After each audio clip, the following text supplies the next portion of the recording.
you're thinking. You're thinking, who are they? Right? Well, we're not Cheech and Chong in drag. Right. He says, yeah, look, they're Cheech and Chong in drag, right? Well, you know what it is? Patty and I, we go on stage in many places, and they're not used to seeing women like us. I mean, we have blue jeans on, and we have that aggressive little walk, and some of you out there may be thinking that we might be a little, different, you know? Anybody thinking? Who out there thinks we're strange? I mean, how many of you think we may be, you know what? Anybody? How if you think it? You think it? It's not true. No, it's not true. It so happens that Patty and I met in a very usual way. Yeah, I was driving the truck, and she was loading it. All right, cut that out. Cut that out. Of course, most of you who know about us probably know that Patty and I happen to be feminists. And that's not a hygiene deodorant. No. What it means is that we believe in the women's liberation movement. Now, how many of you brothers and sisters out there believe in the women's liberation movement? Let's see.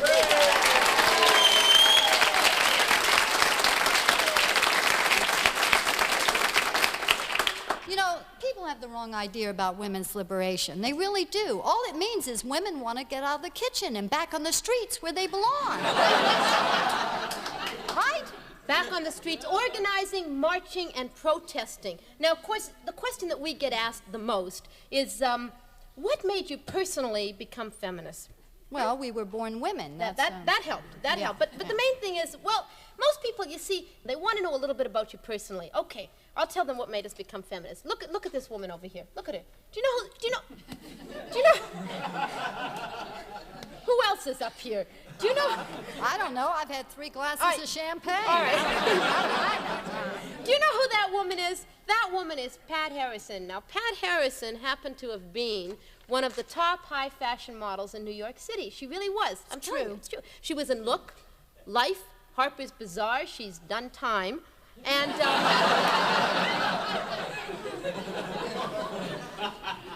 well, being a model was doing time. I was used, abused, and manufactured. And these models, I'll tell you one thing about models. They just can't give up makeup. She just couldn't give up wearing makeup, could you? I was addicted. I used to inject it intravenously. Right.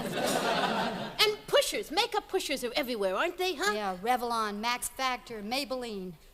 Maybelline? Well, that's if you want a cheap high. Right,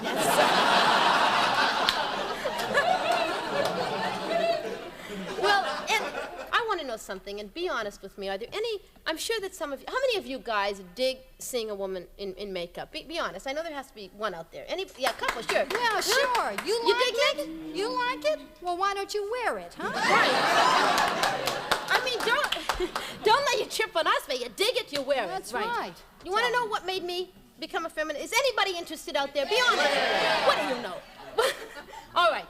When I was 16, I developed breasts. What's so funny about that? I developed... And we know how you guys talk about us women. Hey, look at a pair of knockers on that bra. Look at that chick. She's built like a brick shithouse. I mean, what does a brick shithouse look like? Sure, close your eyes.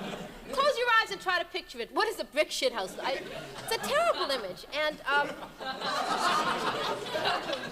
mean, how would you guys like to go through life as nothing but tits and ass, right? No, it's true. You see, society says that there are only 2 kinds of women. There are those that do and those that don't. Right. If you do, you're a pig. If you don't, you're a dyke.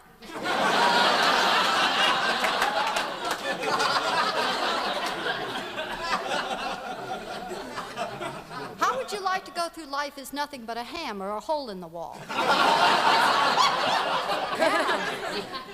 All this preoccupation in this country with the size of, with women's breasts. So we finally figured it out, gang. Women do not have penis envy. Men have mammary envy. And the reason that men have mammary envy is because America is built on sucking.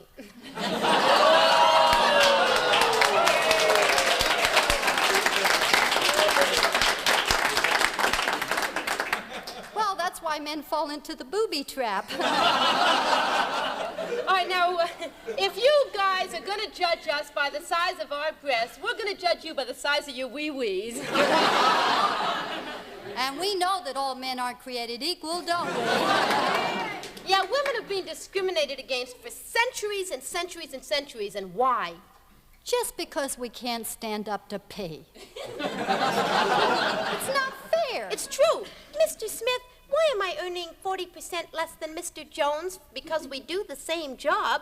Because you can't stand up to pee, Mary. That's worth at least 40%.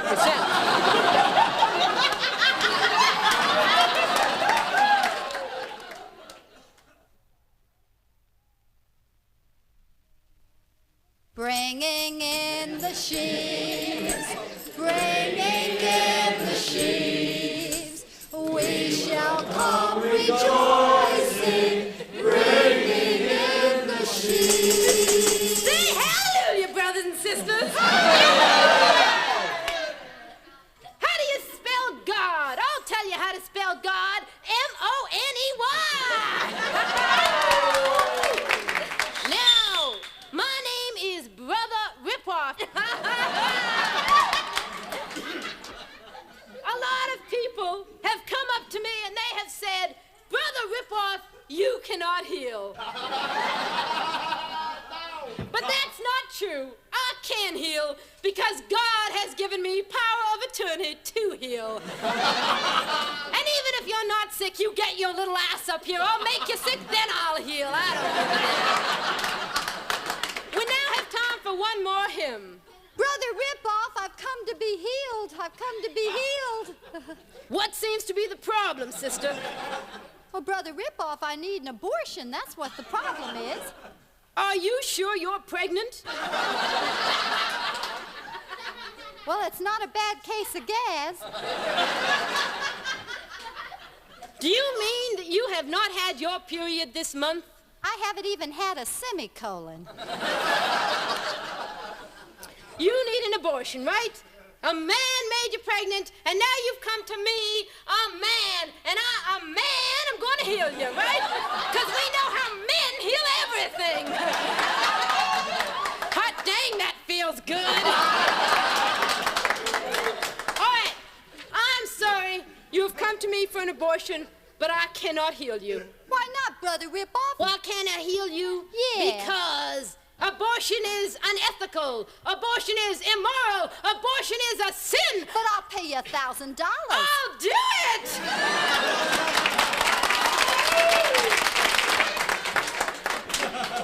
Now, before the show tonight, some of our brothers and sisters came over to me, and they said, Brother Ripoff, I have an affliction, and I want you to heal me. Now, our brother right over here in the tacky leather jacket, come over here. Turn around, brother.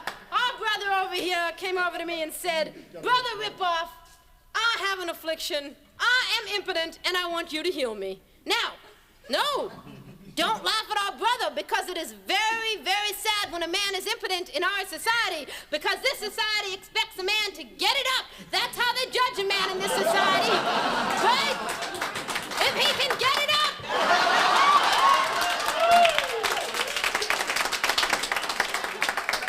Okay, I'm gonna put my hand right here on our brother's shoulder. And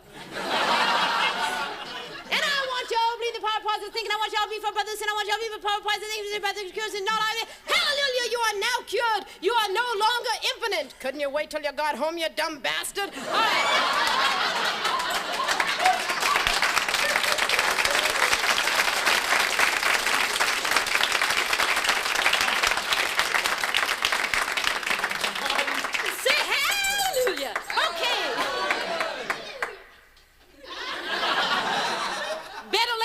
Little sisters. Oh, brother over here in the little sports coat. Come on over here, brother. Step right on stage with me. Our brother came over to me and said, Brother Ripoff, I have an affliction. I'm a drunk. Say it right into the mic, son. Right into here. I'm a drunk. Huh. See how you can get these dumb men to say anything? Okay. Our brother came to me,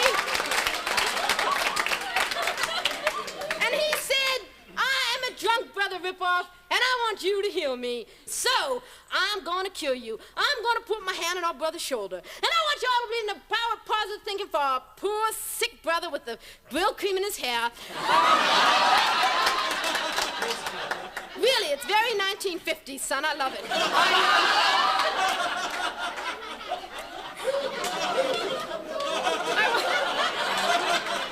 want you all to believe in the power of positive thinking. I want you all to be proud of positive thinking for a poor brother who's a drunk, for a poor brother who's a drunk, who's a hallelujah, you are now cured. You are no longer a drunk. Hey, man, want to smoke some shit?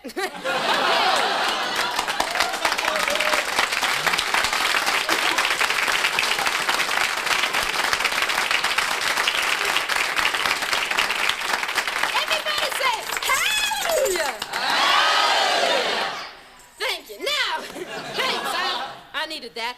Okay.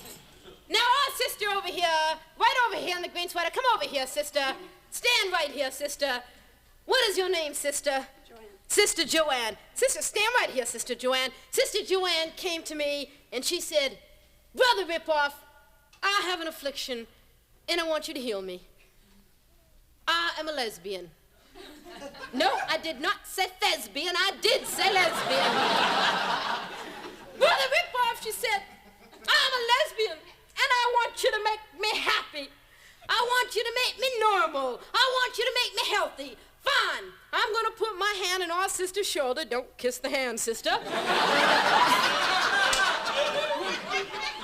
I want y'all to believe the power of positive thinking for our sister who's a lesbian. I want y'all to pray to God, believe the power of positive thinking for lesbian.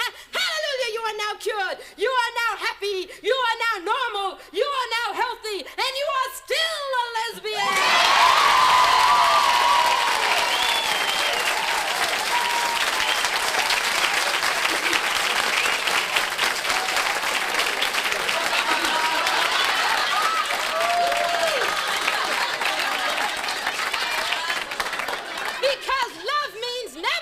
To say you're sorry.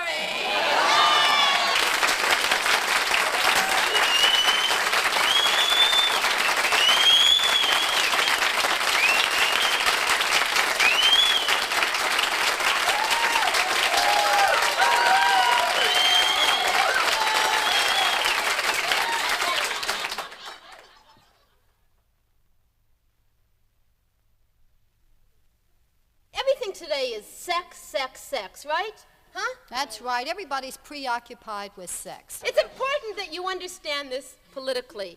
Men are encouraged to think of women as erotic subjects because the sexual cell is very big business. I mean, like, even the underground newspapers. You know, there's one underground newspaper in this town, and I don't have to mention its name, but they have all these groovy articles. They're anti the war, and they're anti-racism and everything. But meanwhile, at the back of this newspaper, they run these sexist personal columns. How many of you people ever read these sexist personal columns? Huh?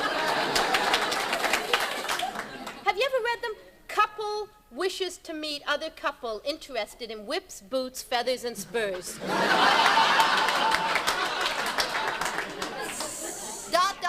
Weirdos and freaks need not reply. And they abbreviate. It's cheaper to abbreviate the ad, so they never have a whole ad written out. They always have W/M, white man, int in butte, right? W/M, interested. And they abbreviate. And you really have to know what the abbreviations mean because you see, they abbreviate all the fetishes, don't they? Like, yeah, well, let me see. There's S&M. S&M. Yeah, sadomasochism, Sadomasochism. Right? B&D, right? Bondage and discipline. Bondage and discipline. And then there's F&B. F&B? What's F&B? Well, farts and burps, of course.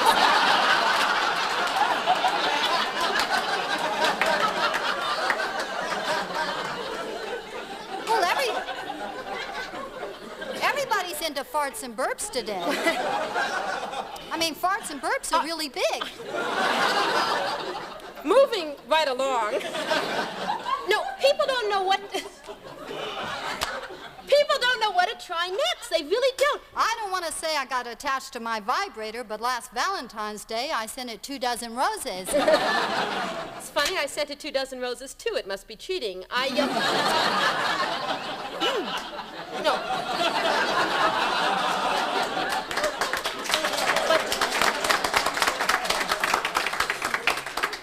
They even have a new game out, a sexual fantasy game. Round and round and round she goes, and where she stops, nobody knows. And now we land on... Piss on your partner.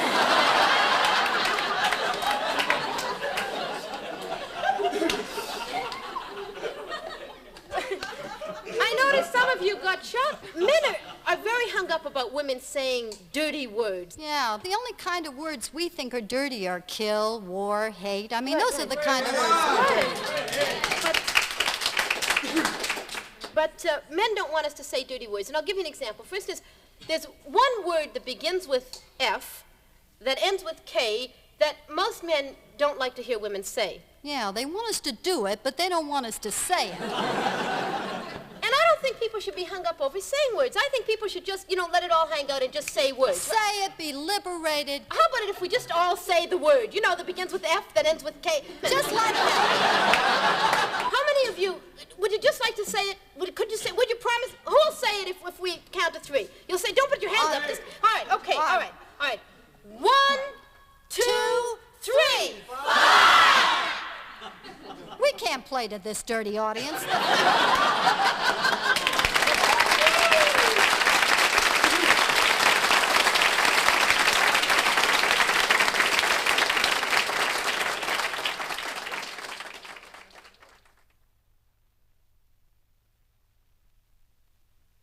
One of the things that we find that all women in America, or universally, are angry about is the way they portray women in television commercials, huh?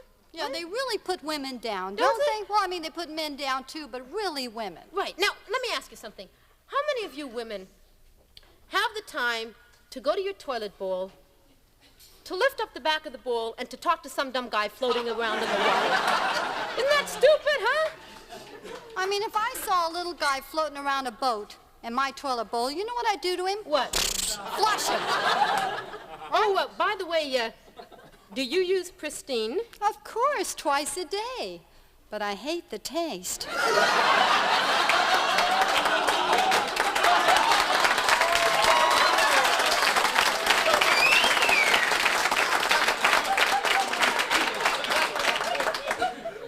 Okay, Certs is a breath mint. Certs is a candy mint. Certs is a breath mint. Certs is a candy mint. Certs is a... suppository.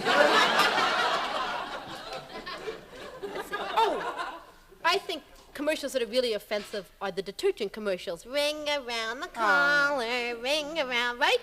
Yeah, they have a new detergent out now called Fug. What? Fug. Fug?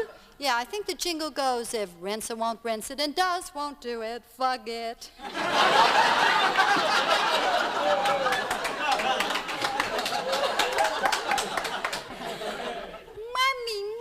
Mommy, I don't have any cavities. Well, that's wonderful, darling.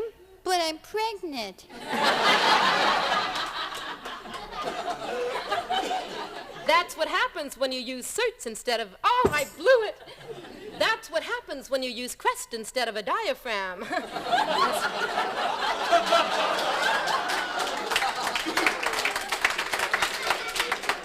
But the worst... I like Certs better.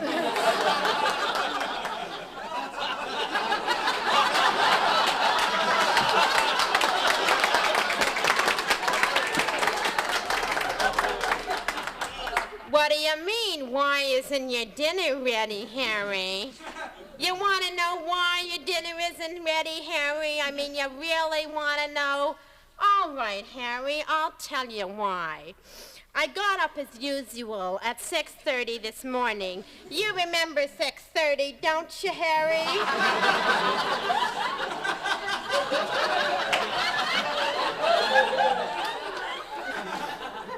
Now, you know, Harry, I work 24 hours a day, 7 days a week, with no vacation. Now, Harry, if you were to pay me minimum wages for all the work I've done for you for the past 13 years, do you have any idea how much money you'd owe me, huh?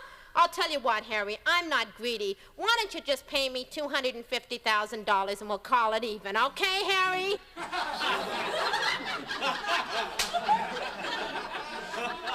Harry, do you know what it's like standing in the kitchen all day with that goddamn crown on my head? Do you, Harry?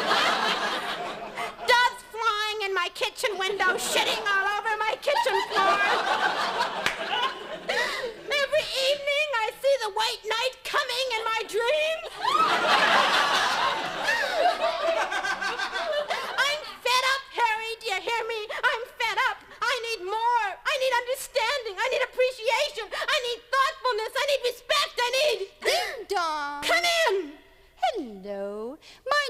Mrs. Olson. Try Folgers. Harry, would you get that goddamn pusher out of here?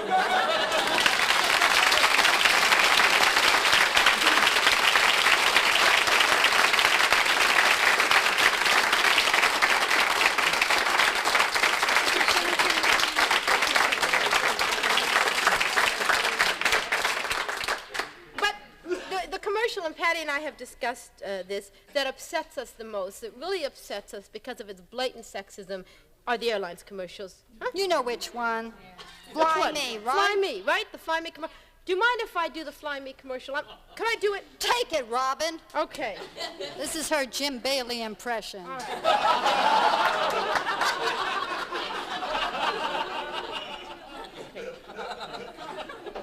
Hi, my name is Prissy Lane. I'm with Boeing 707. Fly me.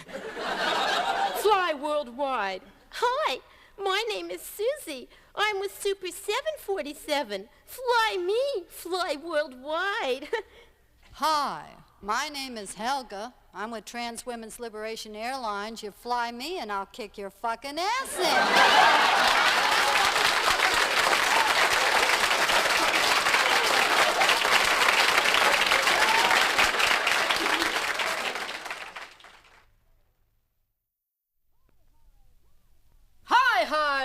Hi, and welcome to the big radio station KOCK,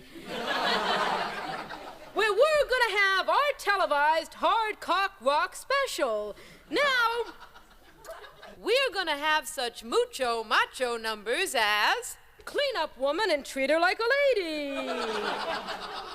And for all you chicks and dudes out there, we have none other than that hard cock rock freak with us tonight, Benedict Arnold from Benedict Arnold and the Traitors. So let's hear it for Benny. Come on, Benny.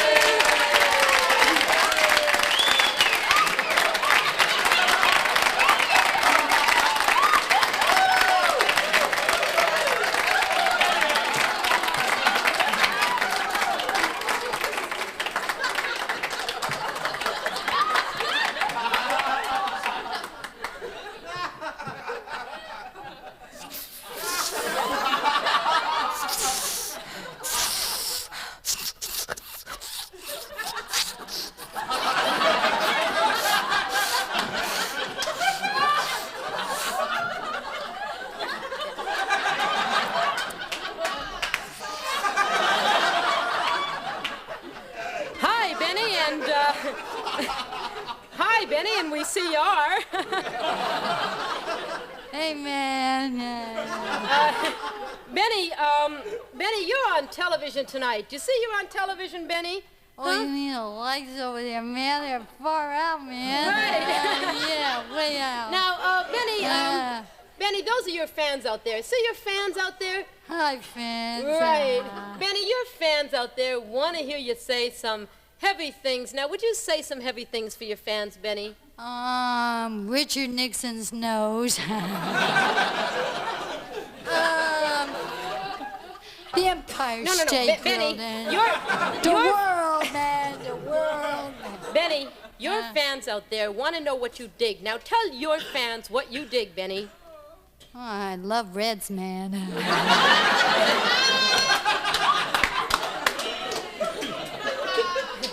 Not your political beliefs, Benny.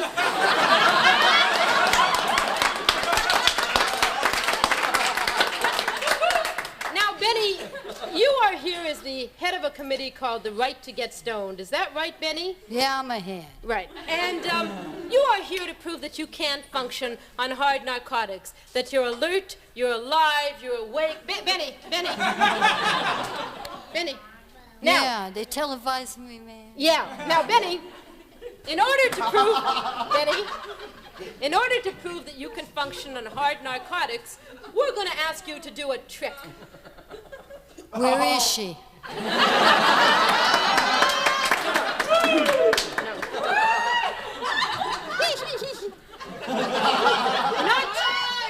Not that kind of a trick, Benny. We are going to ask you to do a magic trick, okay?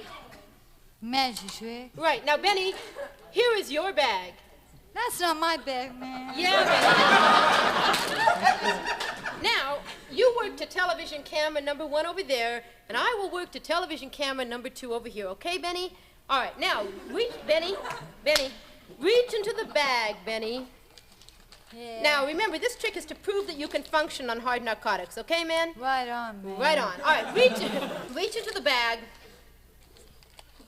and pull out a book. Right.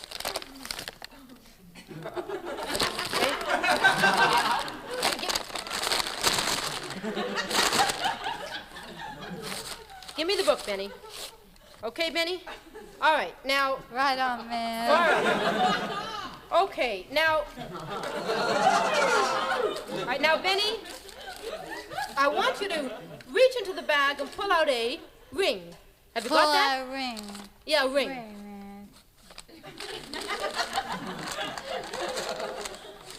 Yeah, man. Put the ring on your finger.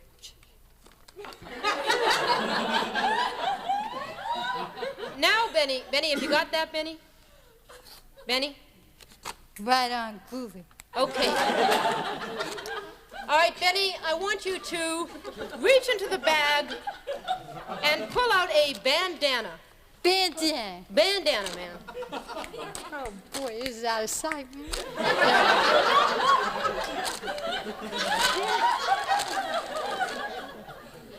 Bandana. Bandana, man. Unbeknownst to our announcer, Benny has pulled out a banana instead of a bandana. Hey, man, I got a bandana. Bandana. All right, now, Benny, take the bandana and fold it in half.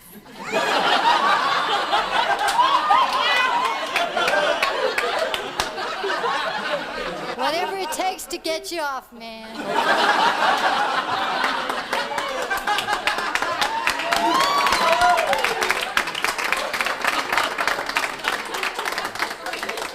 Now, Benny, take the bandana and fold it in quarters.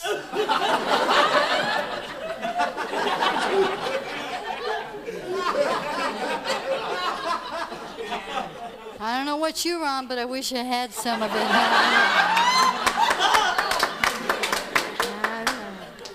Have you got that, Benny? A quarter. Right.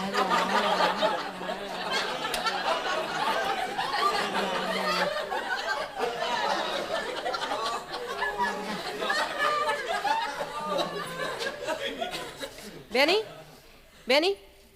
You got that, man? Benny? Benny? Yeah, groovy, man. All right, now, take the ring off of your finger and place it into the bandana.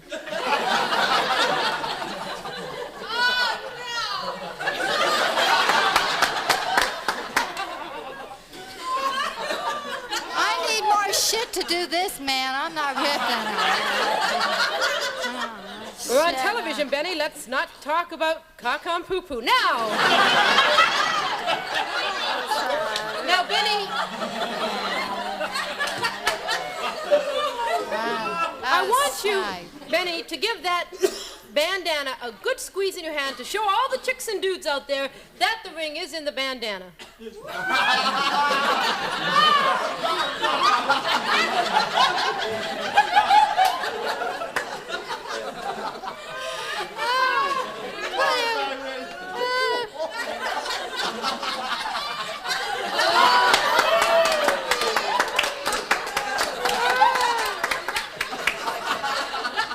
Okay, Benny? What a bummer.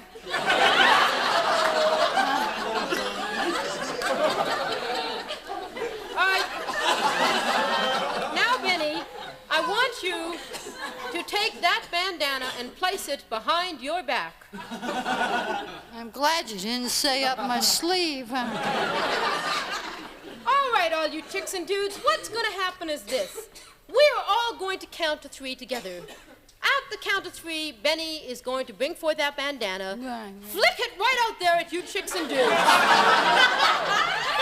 Now, the ring will neither be in the bandana nor on his finger, proving that you can function when you're totally stoned on hard narcotics. Now, would you count with me, chicks and dudes?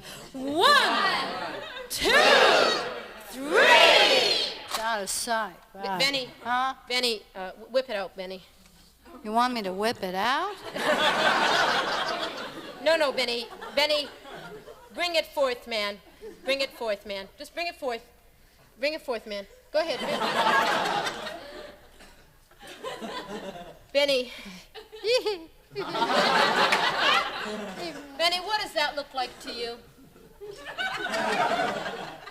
That looks like me after some downers.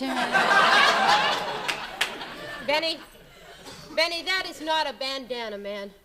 That is a banana. Oh, good. I'm starved. Yeah. Well, I guess the moral of our story is this. Benny believes there is nothing wrong with being stoned. After all, Mary Magdalene was. And don't forget, the same kind of establishment people who stoned Mary Magdalene are causing Benny to get stoned. This program has been brought to you by the greatest drug pushers of them all, the American Medical Association. So thank you and good night.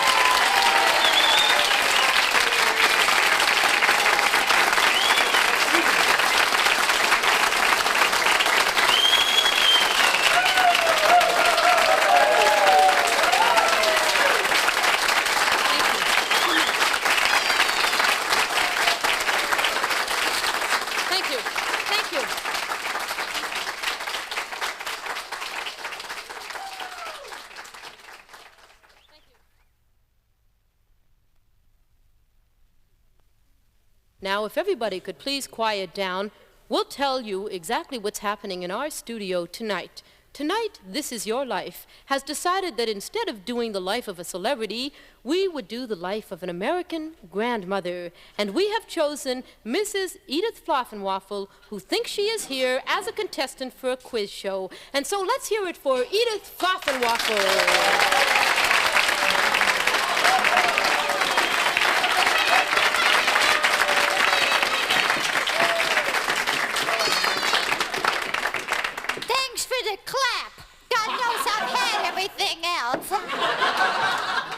Now, which curtain do I get? Number 1, 2, or 3?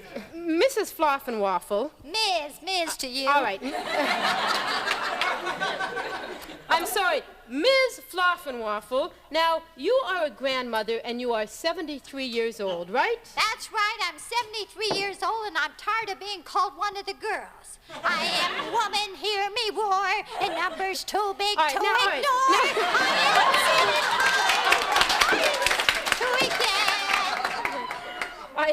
All right, now, Edith, we have something to confess. You have not come here for a game show. I haven't? Well, then let me get the hell out of here. I haven't gotten time for this kind of nonsense. No, you see, Edith Floffenwaffel, this is your life. Of course this is my life, and I don't give a damn for false emotion.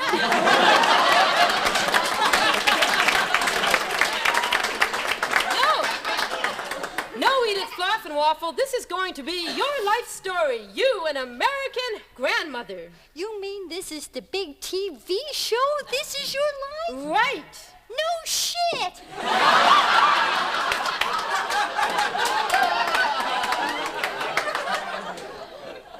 Now, Edith, you were born Edith Smith in Farmdale, Nebraska in the 1900s. Your parents passed away, and so you were raised by a young aunt. Do you remember this voice?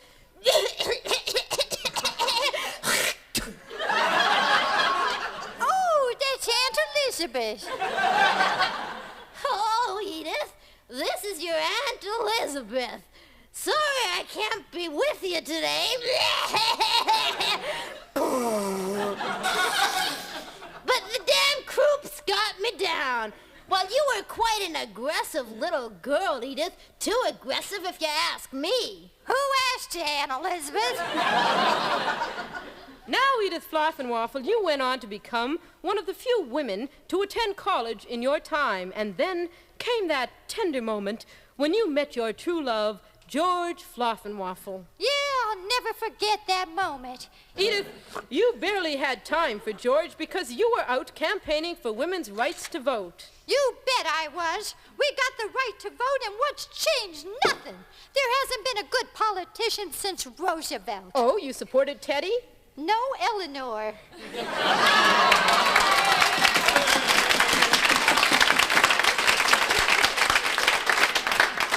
But Edith, you went on to marry your true love, George Floffenwaffle, and in the following years you had 12 children. Do you remember this voice? Hello, Edith. Do you remember me, Dr. Abbott? I delivered all 12 of your children. Poppycock, what do you mean? You delivered all of my children. You received them. I delivered them.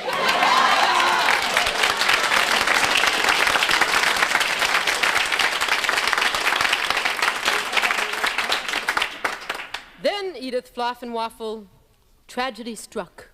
After 19 years of marriage, your devoted husband, George, left you and ran off with a younger woman.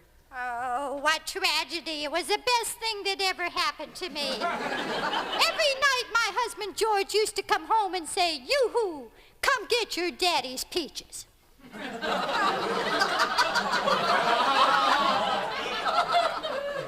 Well, they may have been peaches, George, but they were sure hanging from a dead limb.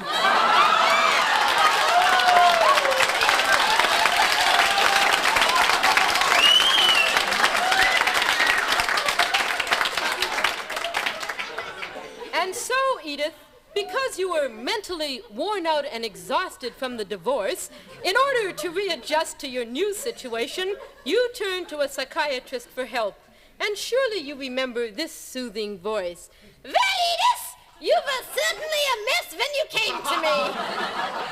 Remember me, Dr. Lusswaffe? You came to my office one day and you were frustrated. You were overly aggressive, hostile, unable to cope with the normal, passive, feminine role that it would have been better for you to play, and I immediately found out what was wrong. My diagnosis was that you were not toilet trained properly as a child. That is what you were sick about, toilet training. That's a pile of shit.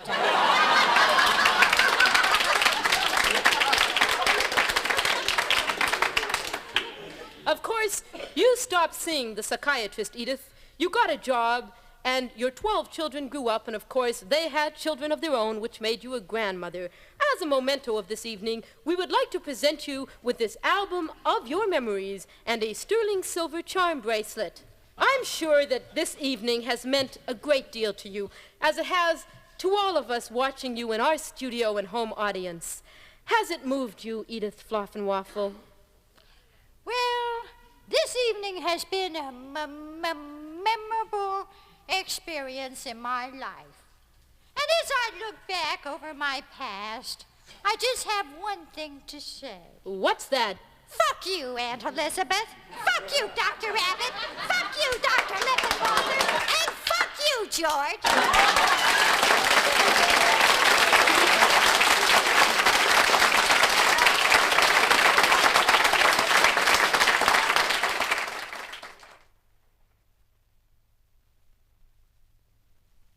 Faster than two hippos making love, as stable as the price of meat, as strong as a General Motors warranty. Is it a bird? Is it a plane? Can it even fly? No. Well, then what is it? Why, it's Rhonda Radical, young student, defender of the North Vietnamese dream, the Chinese dream, the feminist black Chicano Indian, and all minority dreams, and from sea to shining sea, the all-American wet dream. And here she is, Rhonda Radical.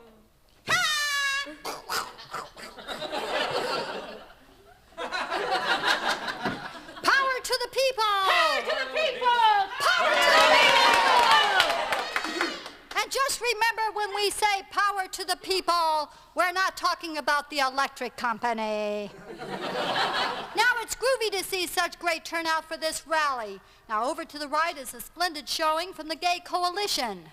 Nice to see all you brothers and sisters sitting together today.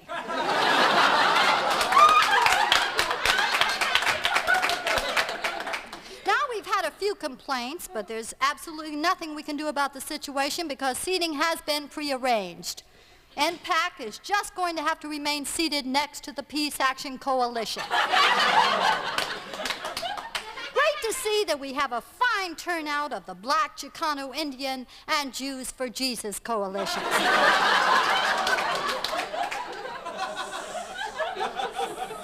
By the way, would you do me a favor? When the Jesus freaks yell, Jesus saves, would you please stop answering at First National Bank?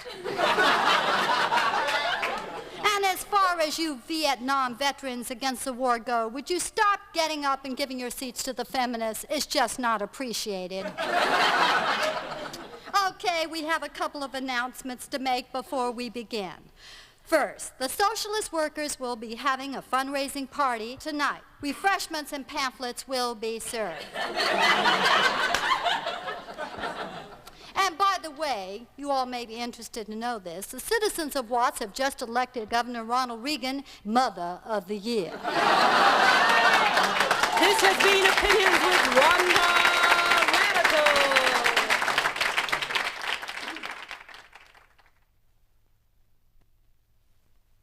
We believe in positive radicalism, and so we would like to leave you tonight with one positive thought.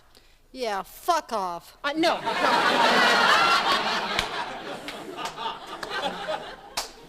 Our one positive thought is, when you go home tonight, try loving yourselves. It might be contagious.